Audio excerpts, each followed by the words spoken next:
Super 6 ఉంది, అమలు చేయడం లేదని. ఆర్థికంగా ఇబ్బందులు ఉన్నాయి, సమస్యలు ఉన్నాయి. అయినా సరే రేపు జూన్లోగా ఇంకొక 3 మంచి కార్యక్రమాలని ప్రజానీకానికి సూపర్ 6లో ఇచ్చిన హామీలు నెరవేర్చాలని చెప్పి నిర్ణయం చేశాం. అందులో భాగంగా రేపు పాఠశాలలు తెరిసే సమయానికి ఏదైతే తల్లికి వందనం కింద ఒక పిల్లవాడికి 15,000 ఇస్తామని చెప్పాము, అదేవిధంగా ఎంతమంది పిల్లలు ఉంటే అంతమంది పిల్లలకి, ఒకరున్నా, ఇద్దరున్నా, ముగ్గురున్నా, రేపు స్కూల్స్ రీఓపెనింగ్ సమయానికి తల్లికి వందనం కింద వారి అకౌంట్లో డబ్బులు వేసి స్కూళ్ళు తెరచడానికి ఈరోజు పొలిట్ బ్యూరో నిర్ణయం తీసుకున్నాం. అదేవిధంగా రైతులకి అన్నదాత సుఖీభవ కింద కేంద్ర ప్రభుత్వంతో కలిపి 20,000 రూపాయలు ఇస్తామని స్పష్టంగా హామీలు ఇచ్చాం. చాలా ఇబ్బందులు ఉన్నాయి, సమస్యలు ఉన్నాయి, కానీ ఇచ్చిన హామీ నెరవేర్చాలి. కాబట్టి రేపు కేంద్ర ప్రభుత్వం మేలో ఇచ్చిన, జూన్లో వాళ్ళు ఇన్స్టాల్మెంట్ ఇస్తే ఆ ఇన్స్టాల్మెంట్తో కలిపి రాష్ట్ర ప్రభుత్వం కూడా అన్నదాత సుఖీభవ కింద ఈరోజు రైతులకి డబ్బులు ఇవ్వాలని నిర్ణయం చేశాం. ఈరోజు మత్స్యకారులు ఉన్నారు, మత్స్యకార భరోసా ఏదైతే వేట నిషేధ సమయానికి 10,000 ఇచ్చేవాళ్ళు 20,000 ఇస్తామని చెప్పాం. నిషేధం రేపు ఏప్రిల్ 15 నుంచి జూన్ 15 వరకు 2 మాసాలు వేట నిషేధం ఉంటుంది. ఆ ఏప్రిల్ 15 ముందే ఇస్తామన్నటువంటి 20,000 మత్స్యకారుల కిందకి భరోసా కింద ఇవ్వాలని చెప్పి నిర్ణయం చేశామని చెప్పి తెలియజేస్తున్నాను. రిటైర్డ్ అయినటువంటి మిలిటరీ ఉద్యోగులకు కార్పొరేషన్ అన్నాం, అది పెట్టాం. స్వర్ణకారుకులకి కార్పొరేషన్ పెట్టాం. దాదాపుగా 60-70% హామీలన్నీ కూడా నెరవేర్చాం. ఇంకా మిగిలినటువంటివి యువతకి నిరుద్యోగ భృతి, ప్రతి ఆడపిల్లకి 1,500, బస్సు ఉచితంగా ఇస్తామని ఇంకా 3-4 కార్యక్రమాలు ఉన్నాయి. ఇవన్నీ కూడా సాధ్యమైనంత వరకు ఆర్థికంగా ఈ రాష్ట్రాన్ని బలోపేతం చేసి ఆర్థిక పరిపుష్టిని తీసుకొచ్చి ఇచ్చిన ప్రతి ఒక్క హామీని నెరవేర్చడానికి అన్ని విధాల చర్యలు తీసుకోవాలని డీటెయిల్గా రాష్ట్ర ముఖ్యమంత్రి గారు, నేను ఎప్పుడూ చూడలేదు, ఈరోజు మేనిఫెస్టో కూలంకుశంగా చదివి ఈ కార్యక్రమాలు మనం చేశాం. ఈ కార్యక్రమాలు ఈ సమయంలో చేస్తున్నాం.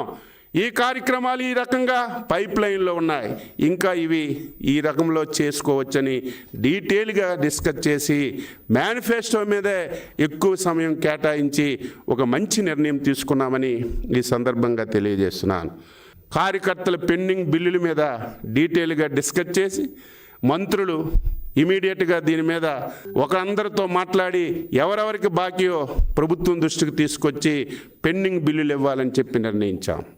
కార్యకర్తల మీద అక్రమంగా పెట్టినటువంటి కేసులన్నింటి మీద కూడా పొలిట్ బ్యూరో డీటెయిల్గా డిస్కస్ చేశాం.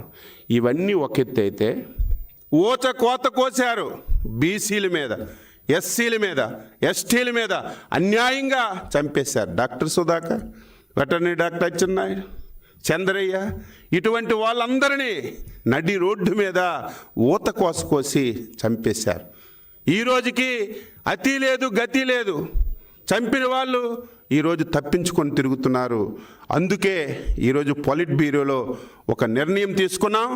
ఆ కేసులన్నీ బయటికి తీసి ఒక ప్రత్యేకమైనటువంటి ట్రిబ్యునల్ని ఏర్పాటు చేసి వీలైనంత తొందరగా కేసులన్నీ పరిశీలన చేసి తప్పు చేసిన ప్రతి ఒక్కరికి శిక్షించాలని నిర్ణయం చేశాం. దీంతో పాటుగా 5 సంవత్సరాలు విజయనగరం జిల్లాలో రాముడు తల తీయడం, అంతర్వేదిలో రథం కాల్చడం, దేవాలయాల మీద విపరీతం దాడులు జరిగాయి.